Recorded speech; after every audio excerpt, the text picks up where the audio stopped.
माध्यमिक शालांत प्रमाणपत्र परीक्षेला आजपासून प्रारंभ झाला असून नांदेड जिल्ह्यामधील 46,382 विद्यार्थी ही परीक्षा देत आहेत। महाराष्ट्र राज्य माध्यमिक आणि उच्च माध्यमिक शिक्षण मंडळाच्या वतीने या परीक्षा घेतल्या जात आहेत। जिल्ह्यामध्ये 21 फेब्रुवारीपासून 12वीच्या परीक्षेला प्रारंभ झाला असून 1 मार्चपासून 10वीच्या परीक्षा सुरू झाल्यामुळे एकूण 168 परीक्षा केंद्र यासाठी सज्ज ठेवण्यात आले आहेत। कॉपीमुक्त वातावरणात परीक्षा घेण्यासाठी शिक्षण विभागाने आवश्यक त्या उपाययोजना केल्या असून परीक्षा केंद्र परिसरामध्ये पोलीस बंदोबस्त ठेवला गेला आहे। जिल्ह्यामध्ये 12वी परीक्षा ठिकाणी परीक्षा केंद्रावरती कॉप्यांचा सुळसुळाट झाला आहे, त्यामुळे 10वीच्या पेपरसाठी अधिक खबरदारी घेतली जात असल्याचं पाहायला मिळतंय। नमस्कार, माझे नाव अश्विनी शंकर गायकवाड। मी 10वीमध्ये आहे आणि शासनाने जे आम्हाला 10 मिनिटं वाढवून दिलेले आहेत त्यांचे खूप आभार आणि आम्हाला निश्चितच त्याचा फायदा होणार आहे आणि सर्वांना माझ्याकडून शुभेच्छा। प्रश्न जे आले ते नीटपणे सोडवावे।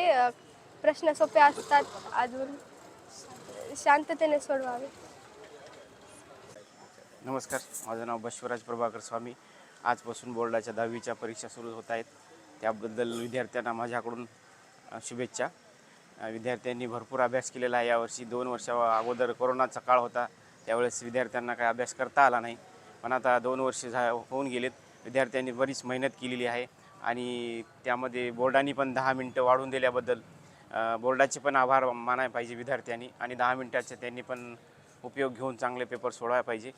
विद्यार्थ्यांना अजून डबल मी एकदा शुभेच्छा देतो आणि त्याबद्दल सगळ्यांचे आभार मानतो।